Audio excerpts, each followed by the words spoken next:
Hello and welcome to Take Your Time, a Persona 5 Royal in real-time podcast where we play through Persona 5 Royal in real time to the game's real-time calendar that is in real time to our real-life calendar. My name is Jonathon Dornbush, your host for this week's episode 8 in fact, and I'm joined as always by Tom Marks. What's bonking, everybody? It feels weird to say it. It felt weird to say it out loud, but now I just gotta commit to the bit, I guess. You can't not. It's really hard not to, and apologies, I think my mouse was just on screen where I was for a second. I was moving things over, so if you saw a mouse on the video version, congratulations. That's not an Easter egg in any way. What's bonking is just gonna be hard not to include somehow in some form. Every week going forward. But this week, in fact, we're gonna be talking a little bit about not Ryuji exactly per se, but Madarame's Palace. We're going to be getting into, as we had mentioned last week, the proper part one of this palace excursion. We'll be jumping into that because Tom and I both did that last week, so we'll be jumping into that as well as talking through all of our free time for the week, which did include a little bit of new royal content that I definitely want to make sure we save time for because I have some questions. Mostly how good a chef really is Maruki. But more importantly than that, I think we need to check in on last week's pop quiz question. Yes. Tom. So last week the question was, there's the newspaper club girl who is outside of your classroom in Shujin. You can talk to her about current events and different things, and she'll ask you questions, and it's very cute, and I like the conversations with that character very much. Last week, I said if you ask her about recent events or new events, she'll tell you about Madarame, and that she's heard two things about Madarame's pupil, who is Yusuke. The first of those things is that he goes to Kosei High School, and I asked, what was the second thing? Jonathan, did you have a guess? Or did you go back and ask her? I didn't go back and ask. I forgot to do that. But, what was the other? It was where he went to school, and then I feel like it was that. Oh, man, I genuinely don't even have a good guess. I was just going to say that he hates to paint people in the nude. No, it's about that weird, though. It's that he goes to Kosei High School, and that he's incredibly gorgeous. And that's the exact wording, is that he's incredibly gorgeous, which is maybe one of my favorite weird facts to take away from Yusuke, is you look at that man, you're just like, he is incredibly gorgeous. I mean, I get it. You know, I think it's a fair assessment. That's his reputation. Not that he's like good at art. No. That he goes to Kosei and he's incredibly gorgeous. I really like the idea, in fact, that he has a reputation for being a terrible artist, but he's just so incredibly gorgeous that we kind of give him a pass. He's like the jock of the art world. Exactly. Could you imagine Yusuke coming up to the group and be like, "Oh, did you all see the game last night?" I was like, No, we didn't, Yusuke. Man. Tom, thank you for that wonderful answer that I completely would not have guessed in a million years. I genuinely love that you bring these to the table, especially as having played through Royal fully, like you're able to dig into these side bits that might like even pass me by as I'm playing through the whole game technically for the second time. Before we do jump into stuff for this week, though, did want to read a comment from Ratchet Fella, which I assume is in reference to Ratchet and Clank, or they are self-deprecating and calling themselves Ratchet, in which case, believe in yourself. Anyway, they said on last week's episode on YouTube, they wrote in the comments and said, "You do not need a sun persona or a moon persona for when you spend time with Mishima or Yoshida. Every time you hang out with one of those two confidants, regardless of how many points you have or answers you give, you will always move on to the next rank." Which is the thing I didn't know. Yeah, that's a cool thing, because we were talking about this last week with like getting personas for visiting to get your points and make those things go quicker. And I had mentioned that Yoshida felt like you never really had to spend extra time with him. And apparently that is just like factually true. It's not just like my feeling or what I sort of, you apparently just always do it. Mishima, I didn't know that for at all. Yeah. I feel like I always tried to make sure I was doing stuff with Mishima, which also makes it feel better because I was also saying the way you become friends with Mishima quicker through dialogue is like just pandering to him in really unhealthy ways. And apparently the answer is you don't have to do that. So that's great. No, I think that's what every friend needs, to be pandered to, never be told the truth. That's how all great friendships are started. Right. Anyway, I am flawless, as all my friends have told me. But no, you're totally right. It's I had no idea about that for either of them, and I'm very happy to know that. So, like, Ratchet Fella, thank you for letting us know, because I did, in fact, spoilers for later in this week, hang out with Yoshida on Sunday and didn't worry about my persona, and it was freeing. Oh, it felt wonderful to not have to, spend 10 minutes in the Velvet Room and figure that out. So that was definitely great to know. Thank you for that tip. If you want to write in comments to be read on the show, you can leave them on the YouTube version of the show, or you can write into dornology@gmail.com, and we'll address them each week on the show. But thank you to everyone who's been watching along and commenting. As I had mentioned, this week we're going to go into Madarame's palace, and because Tom and I had both actually played that section last week, we're going to start off there and then go into sort of the day-by-day free time stuff. So we'll get to how we maybe did or didn't boost our social stats and friendships in a little bit. But I do want to, of course, start out with Madarame's palace. And to clarify again from last week, Madarame's palace is split in two. We're doing the first half this week, and then we're going to do the second half and boss fight next week, just to give everyone time to do it. But there's a lot that happens in this first section too. Yeah, especially because this is essentially 2 days that get taken up in your calendar, which we didn't discuss last week, and so we will here. And forgive me if I'm incorrect, because it's been over a week, so my memories are just gone. But you get a little bit of an introduction into Madarame's palace before this, and we get sort of a sense of the this museum, this gaudy monstrosity of a museum that we got introduced to, and now we're finally infiltrating it. And so you continue to see, as we had before, all of the paintings of Madarame's pupils that he has presumably stolen from and abused in some certain way. You get sort of that as like an intro area that we finally start fighting guards through.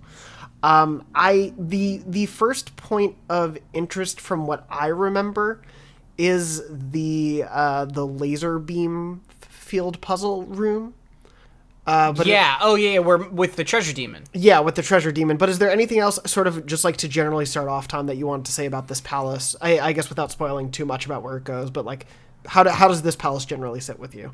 I mean, I like Madarame's palace. I both really like. I like it aesthetically. I like a lot of the enemies in it. I like a lot of the stuff. But I also think, and Royal does a little bit to break this up, but like, I think it is one of the first ones early on, or one of the first palaces where I'm like just super sick of the sort of like the puzzles, quote unquote, in it are like not compelling in any way, shape, or form to me. And we'll get into this a little bit in the second half of the palace. Yeah. But like all this stuff with like the getting the code, and then you don't even really have to remember the code. It's basically a lot of just like walking between spots. But the actual like palace itself, I really do like. I love the gaudy goldness of it. I like the villain part of it. I like the way it ties into Yusuke, which we'll get to.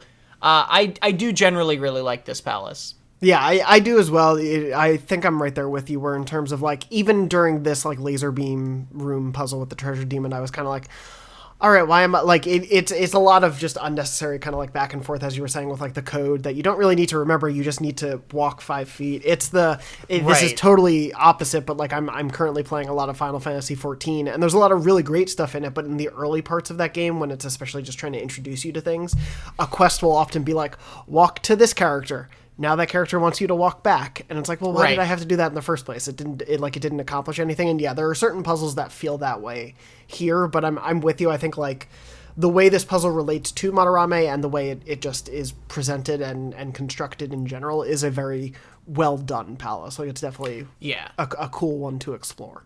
And that laser field section too, which is also the first time we're introduced to treasure demons. Morgana, right, has this very uncharacteristic moment where he goes after a vase and steps on it and sets off all these laser beams that you then have to navigate around partly alone as you regather your party. Like, mechanically, that's a very simple thing, but thematically, it's like a really fun, cool moment, right? Yes, and that's, I think, why this palace I still really enjoyed, despite the mechanical sort of simplicity of it, is because, like, the thematic sort of things you're doing are still really fun and cool, despite the fact that you're just sort of doing, for lack of a better term, those sort of fetch questy things. Yeah, because there's even small parts here with like that puzzle, and so this is of course for anyone who doesn't remember. You're essentially, after you've gone through a bit of the palace, not too much, you end up in a room where there's a very nice piece of treasure, it seems, in the middle of the room, and Morgana,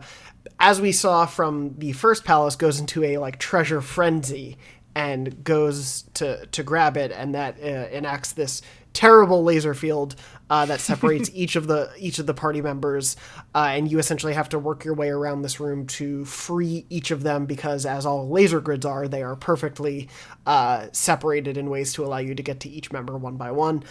Sure. A funny small thing is, like, if you don't, you can free your person, but if you then don't talk to that party member, you technically haven't fully freed them, which I totally forgot to do with Ryuji, and I was like, how do I finish this puzzle? Oh, I just need to go talk to him. Okay. But so you essentially, you know, need to find the secret buttons on each side of the room in order to turn off the laser beam fields, and then the main part, as Tom, you were mentioning, you essentially have to get a code, which you get by leaving the security room, hearing two shadows talk, and then going back in and putting in the code. I think I actually do remember the codes too, even though that's not going to be the pop quiz this week. I think the first one is hello backwards. Yes. 01134. Yes, yeah. Oh, my brain. Why do I have what like I can't remember important things, but I can remember remember that. Oh, no, I'm right there with you. Why can I recall very specific beats of the original Kingdom Hearts? I can, and I'm going to tell you all of them right now. But no, it's a very funny thing. It's one of those, like, how can I make the numbers on my calculator in math class look like a word sort of code, which I do think is very funny, that these shadows are, like, not really operating at that complex of a level. Right. But anyway, you free everyone, and as you were saying, this is an interestingly, I think, notable moment. Obviously, we know a bit more than players who are maybe playing through for the first time, but I do think it is cool and smart that they are continuing to emphasize, like, the mystery of Morgana, because that is a thing that looms over all of this. Like, you have just accepted this cat into your group who's like, I'm definitely a human, and they're sure about that. They're not trying to deceive you. They're like, I'm definitely a human, but also they act like a cat a lot, and also they get real happy for treasure. Sorry, go ahead. No. Continue, please. I was going to say, I think that is one of the benefits of this being, and I know it's a thing that we talk about a bit, but like the length of this game being a worry for some people, but I think the benefit of that length is that you get to have these layered character moments that get reinforced, that you see new facets of, that play out more organically than if this were like rushed through in like a 20-hour game or something. Yeah. I totally agree. And the other thing that happens at the beginning of this palace, I think we actually skipped over a little bit. Both this treasure demon thing and the very beginning introduces a little bit of mechanics. More like, because this is the thing about Persona, right? Is that it has so many layers to it. It keeps going, and so it adds the trait system at the beginning of this, which is unique to Royal. They added this idea of personas also have traits that will make it so that, like, you know, spells that do single target attacks are 25% more powerful, or like psychic abilities take 50% less SP, right? Yeah. And then that you can pass those down as you combine them. And I really like that system too. I think it's a really nice, simple addition to Royal that gives things just a little bit more nuance. Like, it doesn't really add much more mechanical complexity to the game, and it is just a little bit more choice, a little bit more customization. Yeah, no, absolutely. Thank you for bringing it up, because I totally forgot to write that down in my notes. But yeah, I think that's also a really fun thing about this, that you know, we talked about the, like, oh yeah, the first 15 hours are the tutorial, but it's like you're still learning new stuff later on in the game. Like, I think, and it never feels like, at least for me, it never really ends up feeling like oh god, here's more to keep track of. Like, it feels doled out at a pace that is respectful enough of the player, and also engaging in a way that, like you're saying, this doesn't completely change the way you're playing, but it is a nice added benefit to have, and it's something that you can engage with a bit more if you want to, but if you kind of just want it to be in the background, it can just be in the background. Right. It doesn't have to be like do or die for your entire gameplay, but it can be a benefit, which is really cool.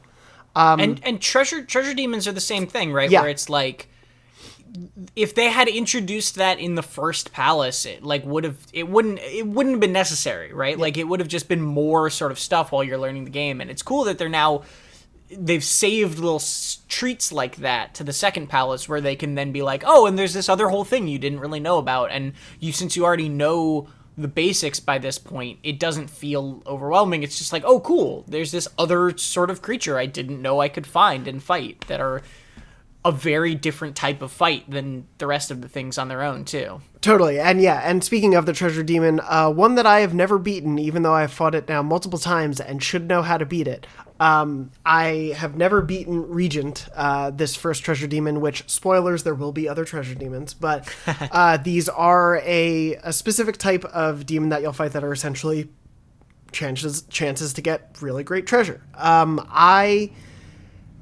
Again, as I said, had never really beaten Regent, and I feel dumb for not having beaten it this time. They're normally very susceptible to only one type of move, as far as I know. And they're different from one to the other, so it's not like you know how every treasure demon is hurt the second you fight the first one.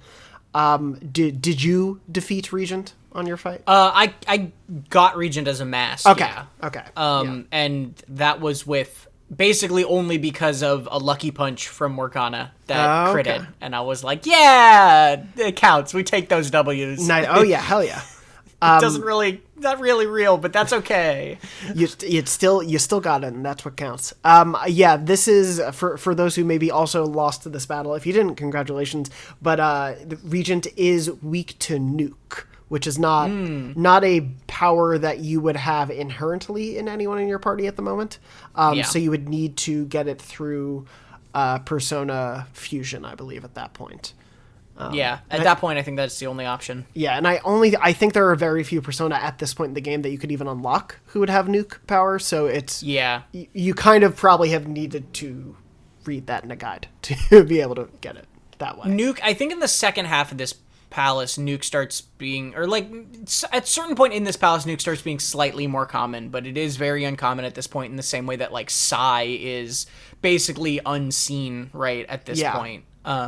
Which is, again, kind of how Persona goes about layering this mechanical complexity, is it starts you off with basically just the 4 basic elemental types, and then, it'll start layering in Nuke, and then it'll start layering in Sai, and then maybe it'll sprinkle a little Bless and Curse kind of in between there, but not really make those very big, which I think is a smart way to do it, right? Is you can have all of these mechanics, but you just don't really, like, use them very much until later.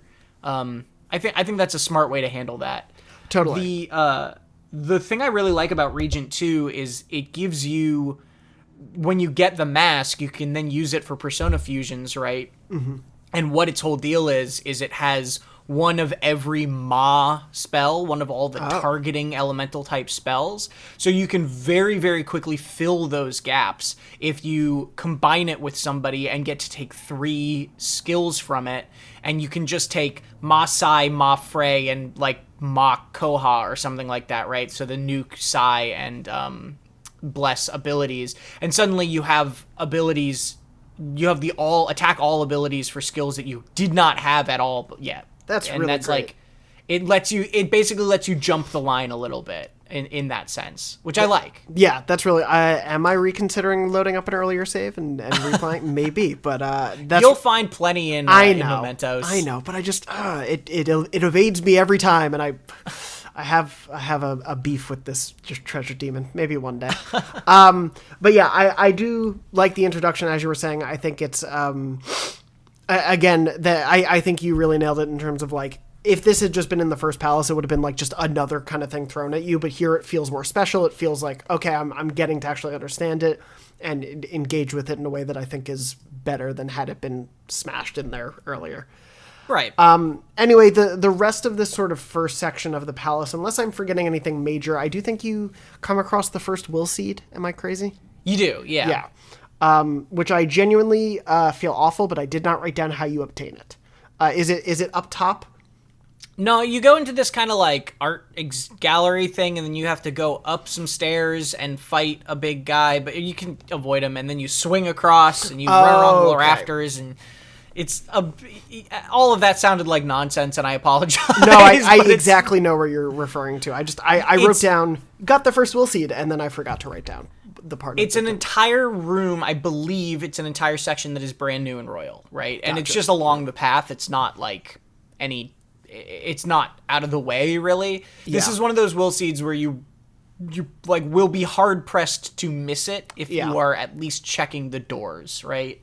Yeah. And at least for me, like I've definitely established the way I play a palace at this point, and it is obsessively checking every inch, right, every door, every like corner of the room, always using the like phantom vision, like 100% trying to make sure I do not miss a single thing. Yeah. Which, if that's not the way you play, that is also fair. Again, there are many, many valid ways to get through these dungeons, depending on how much you want to engage with the side stuff. But yeah, especially with these will seeds being new and having played through these palaces before, I like that it keeps me on my toes a little bit as I'm going through. I think it's a smart way to integrate stuff in. The second half of this portion of the palace, though, is more combat, more things of that nature. But I think like the biggest thing that we encounter, other than a room that is an optical illusion meant to freak you out as you jump down into it and look like there's a cavernous pit. It's a hole in the ground? Yeah, the giant hole in the ground. It's not. It's just paint. It's so funny because that is just such a simple joke that they just like make and then move on from. Yeah. Like it's not like a puzzle in any way. It's just like, oh, we can't jump down there. There's a hole. And then they're like, nah, it's fine. Yeah. Then it's like, that's the whole thing. But you have the jump option. Why would they give that to me? Oh, because it's just not a hole. Gotcha. Yeah. It's I do like I think we were talking about this, but I certainly am a fan of like when jokes are brought back and like layered and repeated in callbacks and whatever. But yeah, there are very funny one-offs that will happen. And it's just like, all right, moving on. Yeah. And that feels like one of those, but I really do enjoy that one. But anyway, as we're going through the rest of this area, I think the big thing to mention and go to, unless I'm forgetting anything major, is the conclusion of this part of it. One thing I did want to talk about, because this is something that has stuck with me since the very first time I played Persona 5 and still stuck with me now, is the harder shadow in this palace. And I'll talk about this, I guess, in the second half a little bit later too, but the harder shadow in this palace is that big paper guy. Yes. Like super tall dude. I won't spoil the name in case it's your pseudonym one. It's not, but I appreciate it. Okay, then his name is his name in the game is Bringer of Misfortune, and the name of the actual persona is Shikioji. And I remember that because Shikioji was one of my staples the first time I played through. Oh, okay. Because Shikioji is hella hard because it completely blocks physical and gun. Right. Yeah. So this thing is so annoying in this palace. I love it because it's so annoying in this palace because it just will drain your SP. Yeah. It's only weak to fray or to nuclear, so you don't have any way to weaken it early on. Yeah. It's completely blocks out all physical damage, so you just have to pump spells into it and hope it doesn't one-shot you, which it definitely did when I first went into the palace. It would just one-shot Ryuji. Yeah. Well, actually, I guess technically it would two-shot because it would use the move double shot. Oh, you get out of here, you. Yeah, so, it's just a really interesting hard enemy, because a lot of the time the hard enemies will just hit hard and that's kind of it, but this is the first one that is just like a wall, right? It is, you come up against it and you're like, oh my god, I do not know how to get through this thing. No, you're totally right, and especially because you're lacking the nuclear at that point. It's my goal was always I would just put it to sleep to land a technical with a spell after, and that was really the only way I felt like I could ever get through that battle.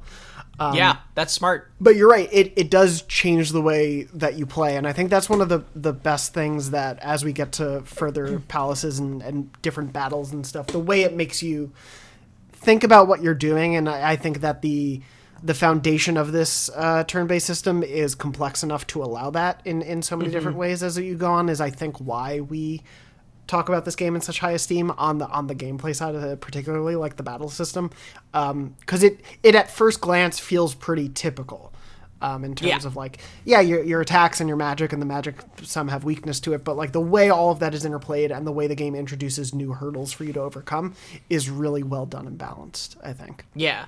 And to your point, like, right, like the sleep and the technical, that'll let you get an all-out attack in for sure. But then also sometimes, it only does like half its health or even like less than that, it's like right? a third, yeah. And then even in that, that's a really important thing, that it is pushing you out of your comfort zone, right? Where it's no longer, it's a monster, or it's a creature designed to like take what you're doing and say, that's not always going to work. Yeah. What else can you do? And then you as a player, and it doesn't say that explicitly, right? You as a player are no, that's its dialogue. Like, it says, what you've been doing isn't going to work. You need to change it. It's just, I think it's a really cool roadblock. And then also, and this is jumping ahead a little bit to next week, but I'll just say it here. Then eventually, once you hit level 18 and you can get it yourself, it becomes such a valuable, like, it's so cool that you then have like got this persona that was kicking your butt, but B, it's so good early on because it blocks physical entirely, and so you can like use it against guys who would otherwise one-shot you or do a ton of damage to you with a physical attack, and you can just be really, really safe early on with that guy. Yeah. So I really love Shikioji. Shikioji is one of my favorite early personas by far. That's awesome. I don't know if I ever actually ended up catching it. I was really bad in my first playthrough about capturing Persona. Like, I would pretty much just rely on what I had. Sure. So, yeah, I might have to give that a try this time. But yeah, anyway, moving on from that battle and through the rest of this part of the palace, eventually you have gone through this section of the museum and you end up outside into what's known as the Central Garden. And while you're out there, there is a roadblock. Excuse me, I totally lost the word I was trying to say. Essentially, you've gotten to a point where like laser-fied red fences are up in the way, and you just cannot progress. It is. Yeah, I feel like real quick. Yeah. I don't think the creators of Persona know what an infrared laser is. Bit, yeah. That's all. Yeah. That's all. You can't go through infrared. Everyone knows that, Tom. That's how infrared works. You cannot. It is the most solid material known to man, infrared. And you can't progress through it. Also, Tom, we're in a mind palace. Who knows what might happen? But anyway, yeah, you can't go through, and it's one of those moments where Morgana essentially kind of like intimates to the team, like, oh, this is one of those scenarios where we have to do something in the real world to affect the cognitive world. And in order to do that, we need to figure out what this roadblock, what this infrared door block and the closed door in front of them is represented by in the real world, and how we can fix that. So essentially, you are forced to leave at this point. Like, you cannot progress unless you just want to go run around where you've already been. You have to leave and teleport to the entrance. You're done for the day, and then you're forced into story for the next day. Yeah. And this part of the story is, I think, probably one of the most well-known jokes for Persona 5, I want to say, is included here. On going to visit? Yes, yeah. So, essentially, like, everyone assumes, because obviously this is Madarame's house and palace, the palace is where the house is, presumably something in the house will allow them to progress forward. And, of course, there was that time when they were previously there that Morgana found a very particular door that was kept hidden. Obviously, the boys are not welcome back. They are really not supposed to be involved at the house. Yusuke is going to call the cops on them, so stay out. But, of course, An is still invited over to be painted by Yusuke. And at this point, of course, is sort of the expectation that this will be like the nude painting and everything. An, of course, doesn't want to partake in that necessarily, but also is trying to seduce Yusuke, I think is the best way to phrase it. Well, before we get to the actual scene... Sure, yes, yeah. Can we just talk about how messed up it is that they, like, An literally, what, 3 weeks ago was in a situation where, like, she was being having sexual advances on her by an adult that she like didn't want and was like very uncomfortable with, and you guys like really have this heartfelt moment with her about that, and then like 3 weeks later you're like, well, I guess you gotta go pose nude on. Yeah, it feels like really bad sitcom timing in that like they forgot what they did a week ago, like on last week's episode, and so like none of the emotional heart of that really matters right now, because like you're very right, like the conversation, and thank you for calling it out, is very much like, well, I guess you gotta go over there now. Is basically what the guys do. It's weird. It's really uncomfortable. It's supremely uncomfortable, and it obviously forces on into this very uncomfortable position, which is why like I think the humor of it, like in the scene after, like the part that we're talking about, I think is to a certain extent even more well remembered, because it is essentially her trying to find every way out of this, but then that underlies to the dark undercurrent of like that she's in this position in the first place, and that's really messed up.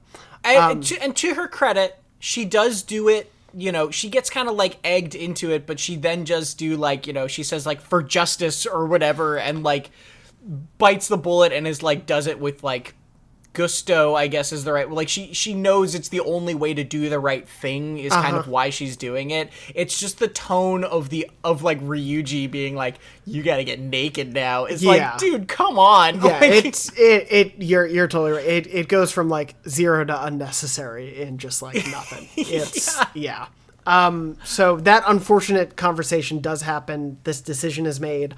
An goes over, and while she's there, just to like set the stage, while she's there, the boys are in the metaverse and hanging out, ready to strike as soon as they're needed. And An goes over, and Yusuke's like, all right, so we're ready to go, I guess, and let's begin painting, and turns over to An, and An is wearing approximately 7,000 shirts and sweaters, and is like the closest thing to like a teddy bear at that point, basically. like the arm equivalent. She's sort of like splayed out at the side, like, hello, yes, this is me. Hello. Is this not what you expected, basically? And Yusuke is so adorable, because even not in like a mean way at all, he's just like, did you gain weight? Like very, like that's just the only thing that comes to mind. Yeah, I think to hammer home the idea that, like, Yusuke isn't really totally in touch with, like, respectful social norms. Like, I do think he misses some of these cues and everything, which is, you know, a lot of people do, and that's totally fine. But I think this kind of tries to play into that, again, to reinforce that he is not interested in her sexually. Right. And that he is also just bad at a conversation here, and is essentially, you know, like, oh yeah, did you gain some weight? And like the idea that could happen so quickly overnight too is like, what is his concept of food? Like, it's been 2 days, my dude. Oh man! Thank God that isn't how food works. Otherwise, the fried chicken sandwich I had last night would not be looking great right now. But one of us really should have come on this podcast covered in 10,000 jackets. Yeah. You're right. All right, but it's an 80-degree day today. So. It's really hot. Yeah, it's really warm. Anyway, so this happened. This ridiculousness aside, and essentially the scene with An and Yusuke is An trying to get him to find somewhere more private for them. In very exaggeratedly flirty, horror flirting tone, is the idea. While the boys in the metaverse are like, is that her idea of flirting? Is that what passes for her? And so this whole back and forth is happening, and she's trying to essentially lead Yusuke to this private room to be like, that seems like it might be a good place for us to do what we're doing. Like, they, you know, never saying the words, but yeah. Yeah. This is the start of one of my favorite running jokes in all of Persona 5, which is that An is a terrible actress. Yep. Like, she's just so bad at acting. It's like, I love this gag. I love it. Keeps coming back, and it is always super funny to me. The voice acting in it just sells it a million times over. Oh, like, absolutely, it's really amazing. Yeah, An's voice actress is phenomenal at selling this, like, this like selling a character who doesn't know how to act for an actor, I imagine is an interesting exercise to have to do, and she pulls it off really well, and you're totally right as it comes back. But I think it also speaks to that larger thing of like, An just doesn't really give a shit. Like, she just kind of lives her life. And like, this is tangentially, because like I did one of the hangouts with An later in the week, and it was just one of those things where like it's another model is asking her about her routine and everything, and she's like, I get up in the morning, I eat pizza and ice cream, and like, I don't really use any, stuff to take care of my skin. I just kind of wake up, and it's just one of those things where it's like she doesn't always kind of get the idea that I think like the way people perceive her versus the way she acts sometimes. Right. But in very endearing, I think, ways. It's played very well in this scene while the boys are essentially waiting in the metaverse. And at one point, they essentially are able to... She does also try baby voice at one point, and it really did bother me. Yeah, I will say that it's always very uncomfortable in any nothing to the actress or the performance or anything, but just like in general, whenever baby voice comes into a thing, I'm like, oh god, no, this is not necessary. So Yusuke clearly doesn't care about the like perceived sexual advances and is just trying to get the painting done and is trying to make sure that like An doesn't go where she's not supposed to go here, but eventually. They're by the door, and Morgana helps break it open. And picks a lock with cat paws, which is very impressive. As you do. Morgana breaks open the door, and naturally, this is, of course, the moment Madarame comes home. Cue commercial break. We'll be right back from our sponsors. And we're sort of cutting back and forth between the... the metaverse and in the real world, but here in the real world, just to continue this part of it, they eventually are in, this room is revealed to sort of be like a storeroom, and Madarame is, interrogating them, trying to be like, what the hell's going on? This room is just full of copies of the Sayuri. Right. And as there are like conversations going on between An and Madarame, it tries to at least first sell the story that he is incredibly in debt and that he sells copies of the Sayuri to help him because the real one was stolen years ago. And this is how he hopes to cover his debts and to make sure things are going well. And it's, a shame for him, and that he admits to people's handing over ideas. He does at one point say that, they hand things over. And then, like, he continues to bury specifics into this line as like, I used a photo of the original to make a copy. And Anne's kind of like, a lot of this doesn't really make sense. Like, I'm not really buying any of this. And An is smart as a whip here, man. Yep. Like the whip she uses in combat. Oh, I didn't even mean that, but yeah, okay. Anyway, An continues to see through the lie, calls him on it, and they eventually, with the help of Yusuke, find the real Sayuri. Right. And are kind of like, what is going on? He tries to say, like, no, it's just a counterfeit. Like, that's not the real one. It's totally not. And he won't, like, fully reveal the truth, but he's called security on them at this point, including Yusuke. Like, he's very upset with Yusuke as well. But because of the fact that they've, opened this door to a very important room for Madarame to some of his secrets, that door is opened, and so is a door in the metaverse. And they're able to run through the courtyard into this new building. You'll have to fight a security shadow.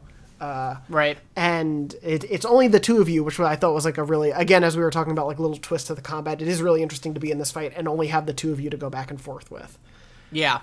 I like that fight. It's also can be like pretty scary. Like it's like not a super easy fight right away. Yeah. Or at least it wasn't for me. No, me neither. I think it's well done in terms of like giving you the kind of the sensation of like, oh yeah, it helps. Like there's a reason you have a full party for this stuff. Like to fight with less resources can really make an impact. But you go through this battle, you eventually go to the security room that's in here, and you fully turn off the security. As you're regrouping back in the central garden, you meet up with An, Morgana, and Yusuke. Yeah. So this is a funny sort of the way it escalates, right? That Madarame is like, I'm calling my security company. They'll be here in 2 minutes or whatever. So your only way to escape On's only way to escape is to just go into the metaverse right away, which is such a funny sort of thing that they can do that. Like it's so funny to be in Madarame's house and just go into the metaverse. Is like, Yeah. I'm not like questioning it. It's fine. It's just like very weird and cool and fun. Yeah. And obviously causes Yusuke to fall in with them. Yeah, to know the speed at which they're able to do that is a really interesting aspect of it. But yeah, he falls in with them and obviously is very confused about what's going on. And at this point, you all are trying to escape because you're in the middle of the palace, so this is not really the place to leave. So you're trying to get to the exit. You're going back to the entrance essentially, and you're with Yusuke. You go back through, and eventually you make your way to that entry sort of lobby with the giant statue. Dude, that whole walk is so sad too, because Yusuke is just like looking around at what the palace is and all the like paintings and just being like, oh my god, this person I've been living with is like, this is actually how he feels, and he's just like so sad about it. Yeah, he really also like understands it pretty quickly, which I think speaks to like Yusuke's acumen of things. Even he may not understand when someone is flirting with him, even if they're doing a poor job of it, but he does understand when he is being revealed important emotional truths about his master. And yeah, it's a really emotional, harrowing walk for Yusuke and the team, eventually making their way to this entryway where you do encounter Shadow Madarame. And as shadow versions of these palace owners tend to be very, very direct in terms of how gross they are and how abusive they are, and just get to the core of their rudeness. And it's one of those, I'm just making sure I'm not missing any specifics, but the Shadow talks about why it does the Sayuri scheme. That was one of the things I wanted to make sure I mentioned. He also even talks about having a home under his mistress's name, and like he actually lives in this stupid shack. That was one of the things. I knew there was something I wanted to bring up because it reveals the further layers of just how gross this guy is. Yeah, it's again that sort of like moment that happened with Kamoshida too, where you realize it's like, oh, he's not just like doing a couple bad things, like he's rotten to the core, right? Yes, where he says that art is literally just a tool for money and fame, and that's it to him, right? It's not even like he has absolutely no interest in art. It's not that he's lost, like he has artist block. It's like literally this is just his way of making money. Yeah. Art is the means to his depravity. And as we learned, that depravity can really take any form with future palace guardians. Why can't I think of the word I want to say? They're not guardians. The future palace assholes. So anyway, this is also then, of course, one of those moments where Yusuke assumes his persona form. Yusuke, it's one of those great transformation moments, which I love these. I so look forward to them every time they happen.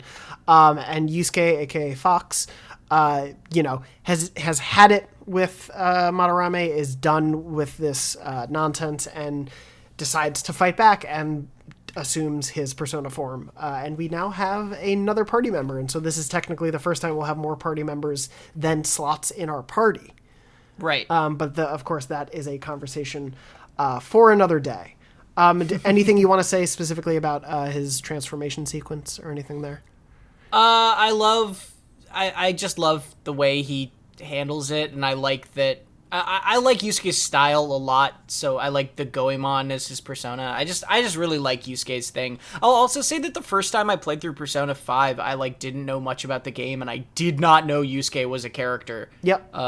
Which was really, so like having him go from this sort of like dick that I didn't understand at all to suddenly in your party was like, and like literally the antagonist, right? He was the antagonist, and then he becomes a party member, was like super surprising and cool to me. Yeah, he was gonna call the cops on you just a couple days ago. Yeah, and now is suddenly, and granted, I think, and again, this is talking to the way that the game is laid out, he is on your side, but as we'll see, especially this week for us as people who have played through this part of the palace, like when your interactions happen with him, like he's still very buried in the emotional distress of his life right now. Like you all are essentially just like a means to the end of figuring out how to get comeuppance and to put Madarame in his place. But, like, he doesn't know you all that well.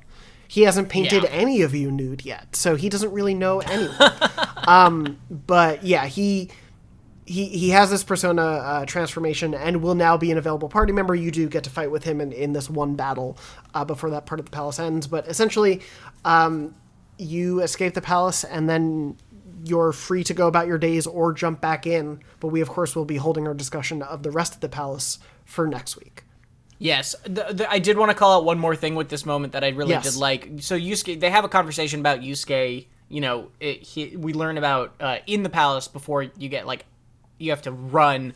Yusuke tells you about how, like, Madarame took him in when he was young, right? And, like, his mom or knew his mom or whatever. And then there's the other part of this that I really love is they have this conversation at a cafe afterwards, and Yusuke is just, like, taking everything about the metaverse completely in stride.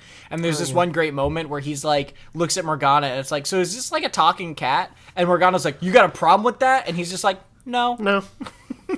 He's just like, he's like, no, that's okay. Yeah, sure. I can accept that. Yeah, it's some of the funny things that, like, because I think that's always a thing with pop culture where, especially with, like, zombie fiction, we talk about, like, oh, how would we act in a situation like that? Like, I don't know how I would act if I was thrown into a cognitive space and found out my sensei had been this lying, abusive man all this time, and also now there's a talking cat. I probably at that point would probably be like, yeah, okay, sure. Like, I did just rip off part of my face and summon the power of a persona and fight people with frost power. So, like, you know, anything goes at this moment, I guess. Sure. But yeah, so that is the end of this portion of Madarame's Palace. We'll get to the other half of it in next week's episode. So make sure you don't miss the deadline for that one, because we'll have a lot to talk about then. Don't miss deadlines. They're very important. I'm not talking about work deadlines at all. No, I'm not, Jonathan. You're crazy. Anyway, be sure to play everything for next week's Palace discussion. But of course, there was this full week of largely free time. So we can blow through a little bit of it, especially I wanted to make sure the Palace was sort of the main discussion point. But the week, these are the days of May 24th to May 30th. We know that there's going to be, on May 24th, we get an announcement of a park cleanup next week as part of the rehabilitation program for the school, and making things look a little bit better for everyone. That'll be happening next week, so that's something to keep an eye on. Ryuji goes to visit Maruki on this day. And again, I think just hammers home that Maruki, just as far as I can tell, as someone who has not played through Royal, just seems to legitimately be trying to be a good dude and a respectful, helpful counselor. Yeah. Tom, am I setting myself up for disappointment? No, don't spoil it. No. I sorry, I was just checking a thing on my schedule, my looking back schedule. Yeah, Ryuji, it's funny because this is a moment, right, where Ryuji's like, hey, like, he's still blowing it off, right? And then both An and Joker are like, yeah, we both went, man. You should just, like, go. Yeah. And he does, and, like, ends up having, like, a sort of awkward conversation that then turns into a sort of nice conversation where Maruki's just like, yeah, we can just talk about whatever, man. It's cool. And, like, you get a little bit of insight into, a little bit more insight into Ryuji's kind of home life and how he's feeling about things. And it's just another one of those nice little moments of reflection, right? Yeah. And it's, there's a few funny moments in there with, like, Ryuji just straight up being like, you're not a normal guy. Like, you're a little weird, dude. And with the apple juice moment where he's like, oh, I have this coupon for apple juice. Like, there we go. That fulfilled the desire. Like, it all worked out. There are very cute, weird moments here. But yeah, you're totally right. It allows for just a bit more insight into your cast, the reflection of, like, their home and the private lives that we maybe don't get as much focus on while we're at school and fighting evil. But yeah, it's a nice little touch to have that in there as well. I read on the train this morning, I believe, as well. Yes. And then I hung out with An in the afternoon, and then tried to do the first politician event, but it's technically not the first time you hang out with him. Gotcha. Yeah. Gotcha. I leveled Takemi, so I got Takemi up to 6. I've been trying to just, like, drive down that path a little bit because I like having the options opened in the shop there. And I like Takemi too. And then I watched Bubbly Hills 90210 and I finished that DVD. So now I'm out of DVDs to watch right now. I don't know how often they refill. Is it like monthly? I think their new books show up in the bookstore and new DVDs show up every it's either every month or every Palace kind of chapter break, basically. Yeah. I don't remember exactly which. That would make sense. But that's also about every month kind of on its own, too. Yeah, the cadence works out. It's just I forget where, in the calendar. Again, probably something we could look up, but will I ever remember it? Probably not. Moving on from there to the 25th, I think it would be. Yes. We have Makoto at the train stop. Again, as you've put in the notes, Makoto is being a dick again. At the train she's stop. she's this one is funny because she's like, hey, so you've been laying low lately, and you're like, what do you mean? And she's like, oh, nothing, never mind, whatever. Yeah. It's so weird. So I love Nosy Makoto. Yeah, Nosy Makoto is great because she is just not subtle about it. It feels like, it's a very interesting interrogation technique, but I appreciate it all the same. As that day goes on, I hung out with Ryuji during the day and then finally did the actual proper Yoshida first hangout in the evening there, and so I learned of three strikes, his three strikes and all of that. No Good Tora? No Good Tora, yes, thank you. No Good Tora's three strikes, yeah. That classic put-down catchphrase, no good Tora's three strikes. Yoshida is a funny dude, and we can talk about him later, but, this is one of the Confidant lines that I really like the things you get from him, but also, it's such a funny, weird Confidant line to go down, because it is so...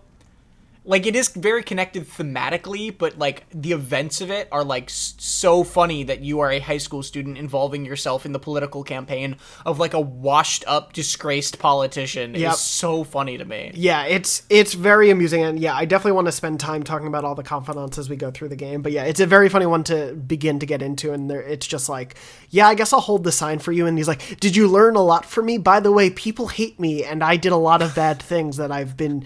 lost my career over. Anyway, I appreciate your help. It's a very funny sort of dichotomy, but you're right. It is a fun thing to talk about, the thematic implications of it all. But what did you end up doing on this day?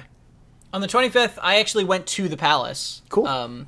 So I went to the Palace and finished it, and then cleaned LeBlanc that night because I wanted to try to get more kind of points with Sojiro. Nice.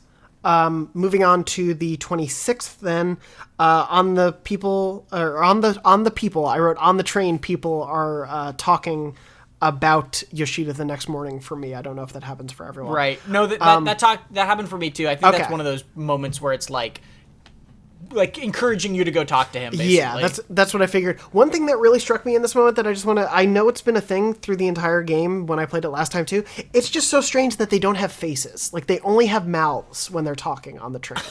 I've never noticed that. And, sometimes people will have glasses or there will be, other little bits of facial features, but just no one has eyes. They have mouths, but they don't have eyes. And it, for a second, it made me feel, horrified inside. There was some... pang of terror that it elicited when I saw none of them had eyes. Anyway, just next time you're on the train, take a look and try not to get freaked out by this accidental horror game you're playing. They talk about plagiarism in class, and it's right. Kawakami. Amusingly, is it's just so annoying to deal with copyright issues, everyone. It's just such a frustrating thing to deal with in this world, copyright issues. And I was like... yeah, I guess. That's that's the funny part about that bit too, is because she says, don't copy other people's stuff. I can tell, I will know when you copy other people's stuff. It won't work for you. But man, aren't copyright issues annoying? Yeah. And it's wait, what are you teaching us here? Yeah. Are you just saying you wish we could, but we can't? It would make your job a lot easier if you only had to read one thing just done by 50 people.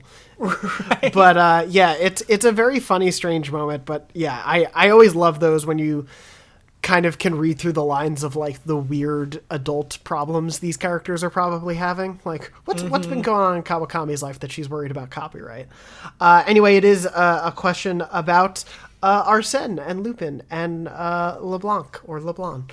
And it's a nice little tie-in to the game that I always appreciate. Yeah, this is actually that I can't remember who did it, but a reader wrote in, right, with this note about the author LeBlanc who wrote the Lupin books. Yes, yeah, you're totally right. And all that stuff. Yeah. So I like that they acknowledge all of this in-game, too. Yeah, it's like he borrowed from Arthur Conan Doyle and made, like, Herlock Sholmes or whatever, which is just great. I love Herlock Sholmes. Anyway, after that, I hung out with An and got her to rank 6. This was when we had that shoot where, like, a girl who's a fan of An's is like, want all your secrets? And she's like, I don't care about any of this. And Mika, the girl, gets really mad at her. And then I hung out with Sojiro, made some coffee, and got to rank 3. Oh, good. Let me see where I lost my place. The 26th. This was the second day, so I did the calling card this day. Actually, cool. I was just gonna not like, I don't know. I was gonna take this slower than I wanted, and then I kept having situations where I just like didn't have anybody to hang out with, and I was like, okay, I guess I'm sending the calling card then. I had I only ran into a day without anyone to hang out with at the very end. It was like, oh god, what do I spent more time trying to figure out what to do than actually doing anything. And then that night I made coffee because, again, I was just trying to get points with Sojiro in a useful way. But I also am, like, running out of the need for SP items. Yeah. I feel like Royal really makes it a lot easier to get through palaces without needing SP items. It definitely does. That is something I meant to ask. I don't know, are there... I don't use it because I'm afraid of it, but are there... It only deals with health, but are there repercussions for using the auto-recover? No, not not like repercussions, but it uses... Oh, it does? Items. It uses items or SP, yeah. Okay, that was not clear to me. I was not sure. Yeah, generally, I think auto recover will like use media or dia basically on people. Okay. And so it's not like... It's not just free health. No, it's not free health. Okay. It's just automated. It automates the process. If you want to make sure you're not like wasting things or wasting SP, or you want to make sure you're using items, you don't want to use auto recover. But if you just don't really care and you're just going through it, then it's just a quick way to heal. Gotcha. Okay. I just wanted to ask because I wasn't using it, but I kept seeing it there, and I'm like, should I? Is it worth it? But that is good to know. On the 27th, Yusuke came to me at the train station and was like, we really got to go do this, man. And I was like, actually, I got to go hang out with people. So amusingly, I think this was one of those things where I just kind of got a little bit ahead of the game. But Ryuji calls me to be like, hey, man, we got to take a break. I can't hang out right now until I do some more investigation and figure out what's going on. And then later in that evening was like, oh, I found out where this dude is going to be. Do you want to hang out and do some spying for me? But so I hung out with Takemi during the day and then hung out with Ryuji to get to rank 7. And when we talk about Ryuji's sort of like confidant path, we can get into all that. But yeah, that's when you go to the ramen shop and listen in. Wait, you already did that one? Yeah. God dang it! Dang! I've been waiting. I've been like trying to get to rank 7 with him because I really wanted to rush to rank 7 with him because I like his rank 7 confidant power. Yeah. But I was doing the boss this day because I did the calling card, and so apparently it just didn't even give me that option, and I haven't had it for the rest of the week, and now I'm mad! Guess you gotta reset your save, too. Next week's episode is just gonna be us replaying this week in a better way. But yeah, no, I got to rank 7 and had that happen. It was just one of those funny things where like the game was like, hey, we're gonna have to take a break for a little while, and then he was like, actually, no, you need to come right now and help me out. So that happened on the 27th for me. What did you end up doing that day? Well, I did the boss, Okay. right? I did the final thing of the palace, and then that night I cleaned again because I just wanted to get stuff with Sojiro. Cool. Yeah, the 28th, the following day for me was a very quiet one. I worked at the flower shop for the bonus because it was the day of the week that you can get a bonus. And then I hung out with Sojiro, but it didn't progress. It was just a hangout to help move things along. Gotcha, yeah. So then on the 28th for me, I did some stuff around town, which I will talk about, I guess, next week because it's kind of related to the palace. It's one of those things that unlocks after the palace. I had to investigate a quest, basically. Okay. Then I leveled up to Kemi, so I got her to 7. Nice. And then, which means I got a discount on items now, on healing items. And then I spent time with Sojiro in the evening. because I wanted to get him up and I could actually spend time with him. And it was good because I also gave him a gift. And so this was the first time I was able to give somebody a gift when hanging out with them. So I gave him cake, and he liked it a lot, and now I'm ready to level him up next time, which is great. Fair enough. I when I hung out with him on that night, it did offer me the chance to give him a gift, but I only had like makeup. So I was like, he probably doesn't want this, so I didn't give him one. Yeah. But yeah, I need to stock up on gifts to give to people for sure. Gift guides is like it's funny the things I decide to look up and to not look up. Like I'll never look up like which confidant responses to do, and I'll never look up which like persona responses to do when trying to capture get them as masks. Yeah. But then gift guides, I will just look up what gift to buy each person. Yeah. There's certain cutoffs where you're like, okay, the immersion into the world, I just need the best stuff right now. I'll forgive this, it's understandable. But yeah, anyway, moving on from there to the 29th, shopping channel day. I got the gift set from the shopping channel. Because again, gotta stock up on gifts. Got the smoothie to increase knowledge. Yep. I studied at the diner in Central Street to get guts and knowledge because I'm still pretty low on guts. And then I hung out with Yoshida since that was a Sunday. Interesting. So my day was very different than this. Okay. And I think this might be because I completed the palace, so it might be one of the things that unlocked early. Is on Saturday night, I got a text from Ryuji that was like, hey, me and Mishima and An are all going to Harajuku tomorrow. Do you want to come go to Harajuku? And I was like, yeah, I want to go to Harajuku. So I committed. And then that Sunday, we did like one of the first kind of group trips to a place and went to Harajuku looking for leads on on people to change their hearts of, and it was a very funny, cute, silly moment. Maybe that one will unlock for you after then. Hopefully, yeah. Maybe next week that'll unlock. But yeah, I have not gotten any group hangout texts. I assume they were just lost in the mail. So we'll see if that happens next week, or I have to reset my game. Finally, May 30th is the cleanup day. Oh, wait. Oh, yeah, sorry. Go ahead. After Harajuku, I also leveled up Yoshida again. Nice. Okay. Yeah. Cool. Because it's Sunday. Yes, exactly. Sundays are Yoshida days. And then... So wait, you leveled up Yoshida, though, too? Yes. Yeah. Okay, because now you have, I believe, the ability that is the thing that makes...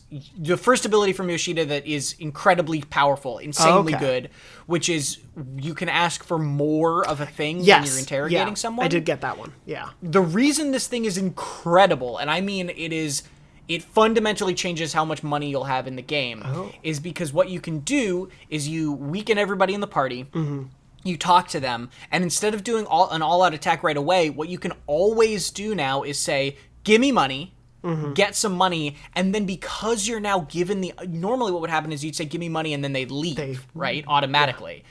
Now what you can do is say, give me money, and then it says, do you want to ask for more money, or do you want to let him leave? Or you can just all-out attack him. Oh! So now what you can do is always say, give me money, all-out attack, and you get the kill, and you get the money. And the best part about this is you can get insane amounts of money, because if you say, give me more, you'll always get the amount of money that they gave you again. So if you get a thing that's like, somebody gives you like, a lot of money, like $4,000, then you can just chance it as many times as you want and say, give me $4 more grand, give me $4 more grand, give me $4 more grand. And what'll happen is eventually they'll just attack you, but that's fine because then either you kill them or you weaken them again and you do it again. Asking more. Oh my God. So like I had a moment this time in the palace, and this is one of my favorite things, where Jack Frost will just, if you get Jack Frost low, he'll just scared and he'll just automatically talk to you. So I was fighting 2 Jack Frosts.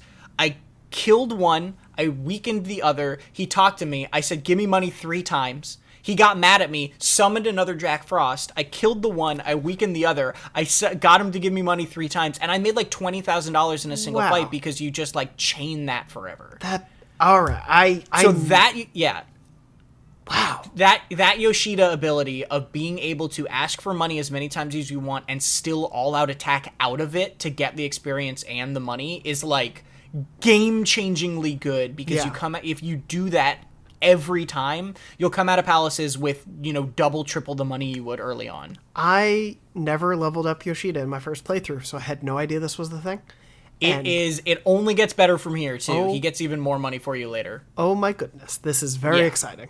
It's super useful early on. That's great. I'm very happy to know that, and I'm very glad I hung out with him.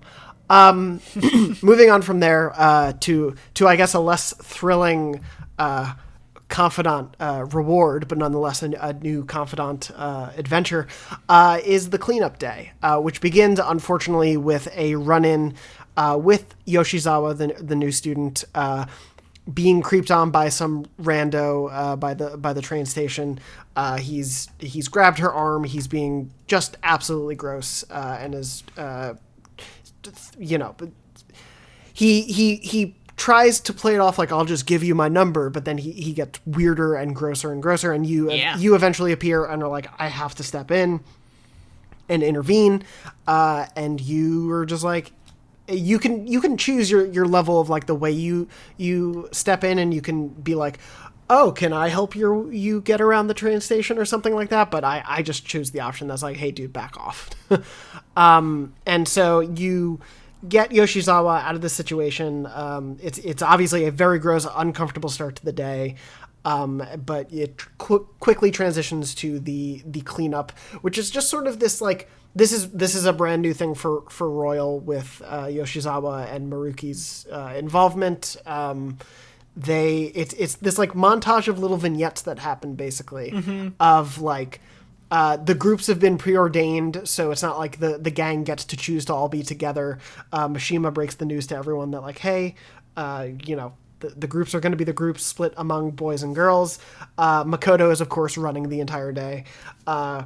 People are talking about you. They're talking, rumors about how bad you are and everything. Ryuji, one thing I do want to mention is Mishima comes to tell the group about how the groups are preordained and everything. And Ryuji is just like, could you have butted your way into this conversation any more awkwardly, my guy?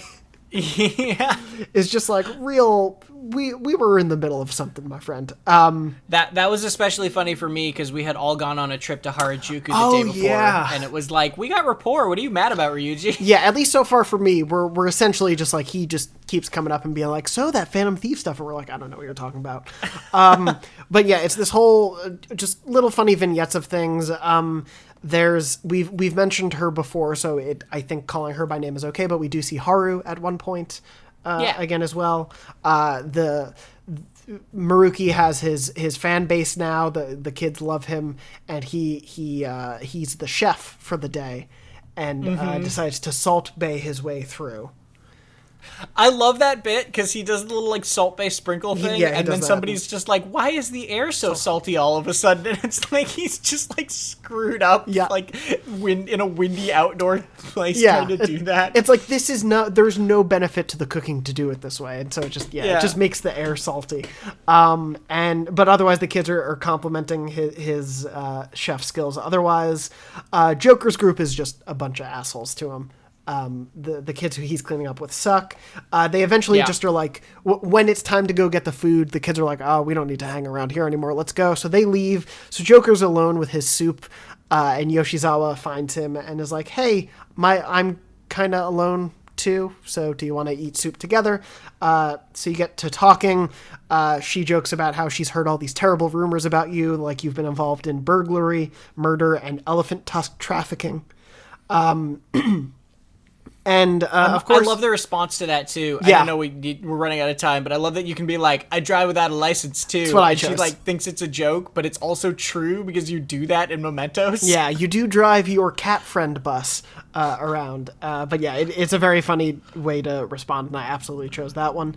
And of course, we finally learned her way, but maybe not the way she intended, because as she's about to introduce herself, disaster strikes. A kid is about to lose a balloon, and so she pirouette, backflip, action movie jumps off of the bench, catches the balloon, and brings it to the kid. You find a notebook on the ground that has her full name, Kasumi Yoshizawa, and that is how you're introduced to her. So you can hand the book back and have a proper introduction. But it is just a hilarious moment to be like, oh, were you wondering what this character's good at? It's gymnastics. Let us prove that to you. With the most low-stakes situation possible. It's very good. It's very funny. It's so funny. I love it because it turns the most benign of moments into like a serious action moment, and it's great. Yeah. And so she's great at gymnastics, and you're like, oh, that could kind of be useful to me to learn how to be a little bit more gymnastical. And so you ask for help, and she's like, sure, but I have a favor to ask you too. I just want advice and just someone to talk to. It's like, oh, that's so sad.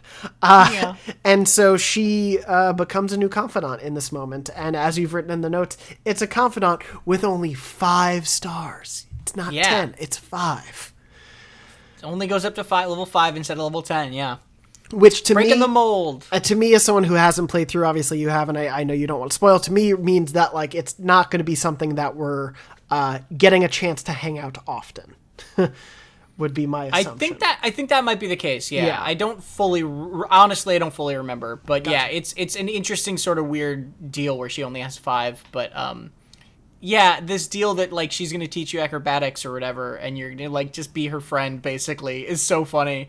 And Sai, this is one of my favorite flash forward Sai Nijima quotes because she's like, "You pulled off a lot of acrobatic stunts, huh?" And then like her quote, and this is the direct quote, is, "Wouldn't a natural conclusion to draw be that you were trained by an expert in that field?" No, that would not be a natural conclusion to draw, Sai. What are you, crazy?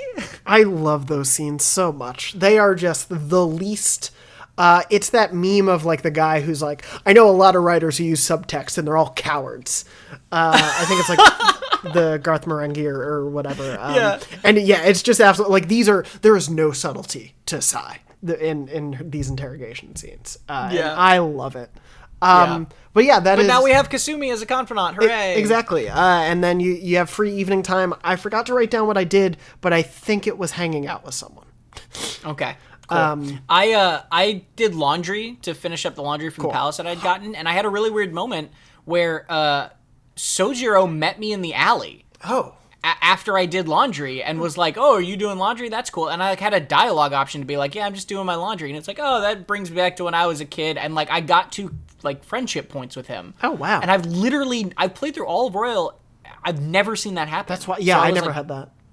I was really surprised to see that and not unhappy about it. Yeah, no, that's really cool. I did remember I went to the bathhouse because it was a Monday, so you get extra charm. Nice. And then that wraps up that week.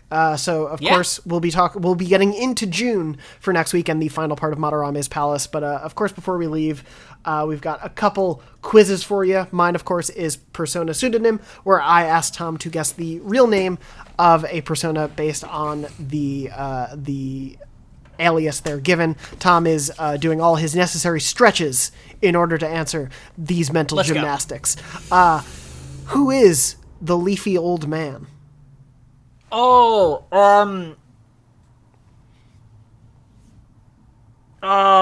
no. Is his name? No, that's not his name. If you can give me any sort of... I know that it's the little dude who looks like a little kind of lawn gnome with a white beard and a leaf over his head. Yes. Right? Yes. Was his name just Hermit? I think it might have been at some point, but... Okay. Or I'm thinking of another persona, but no, that is not his name. Okay, what is it? His name, as known in Persona 5, is Korapak Guru or Korapak Kuru. It's a K or a G, depending on where I think the name is shown. But gotcha. Yeah, he is an adorable addition to things. I don't know if there is a persona just named Hermit, because obviously Hermit is one of the persona types. But I know it might have been like it might have been I don't know. I know it's not important. I know what you're talking about. We'll spend the next week racking our brains. Maybe that's it. Maybe he is a Hermit type. No, I just closed the page with him up, but I will briefly take a look. But in the meantime, while I look that up, Tom, of course, you have a pop quiz question for us. Okay, so this is one I wanted to do with the original Kamoshida's Palace, but we ended up not having enough time. So this is what I want to do going forward for palaces, hopefully. I'm going to try to do this quiz generally for palaces, because I think it's a fun, weird thing. In palaces, when you're breaking vases or whatever, you get a lot of treasure that is just junk that you sell to EY for money. So what I'm going to do is list 4 pieces of treasure, and one of them is not a thing that you pick up in Madarame's palace, and 3 of them are. So which of these treasure items is not a treasure you pick up and sell from Madarame's palace? A plastic frame, an unsigned mug, a dirty brush, and a crappy portrait. One of those is a fake. I never look at the names of these things and just batch sell them because it never matters, but now it does. Oh, so I don't even have a guess, and I also don't want to ruin it in case I'm correct. I'll give a guess next time. I think I know one that is definitely there. I do feel like I noticed it this time around, but I won't say just to let people guess. But yeah, please leave your answer to Tom's devious pop quiz question, not dubious, devious pop quiz question in the comments on YouTube, or you can write in with any other questions or comments to dornology@gmail.com, and we'll read those on the show in future weeks to come. But we're all getting pretty sleepy, as Morgana would want, so it's probably time to go to bed and end this week's episode at middle of the day. But before we do, just a reminder, of course, you can find us both on Twitter. I am at JM Dornbush. Tom is at Tom R. Marks. New episodes of Take Your Time go live every Monday on YouTube. You can search for the Dornology channel on YouTube, as well as all of your preferred, hopefully, podcast services around the world. And speaking of all those, if you're listening on any of those services or on YouTube, please consider leaving a like or a star rating or a review. All of those things really help us get out there for other Persona fans to enjoy the show. And just a shout out to me.mart, who wrote a Apple Podcast review and said, "I've already played Royal twice, and I'm forcing myself not to play through it for a third time, so listening to Take Your Time has been such a fun way to curb my Persona 5 obsession. Jonathon and Tom are such good hosts who clearly have a lot of love for the game and its characters. Love it." And thank you for the very kind review. And again, if you would like to leave one, we appreciate it, and we'll read some on the show in future weeks. But that's going to wrap us up for this week's episode of Take Your Time. Tom, thank you so much for joining me, as always. It was a pleasure. And as we say around these parts, nice to steal ya. No.